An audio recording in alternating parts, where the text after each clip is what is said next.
I'm Sandy Gentry with the Sandy Gentry team.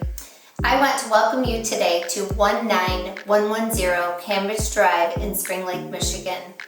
This is a custom designed and built home that overlooks Lake Michigan with beautiful sunsets and deeded Lake Michigan access. I actually have the seller with me here today. And Jeff, can you tell me what is your favorite feature of this home? Well, there's several actually. You mentioned the views, that's got to be on the top of the list. Almost every west-facing wall has a view of Lake Michigan.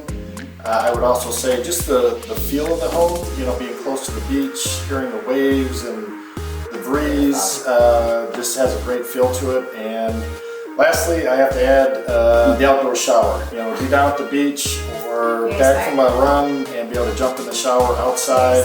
Just has a special feel to it, and it's always been one of my favorite parts of the house. I can imagine that. So come and take a look.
For more information to see this beautiful home, please call the Sandy Gentry team at 616-935-1150.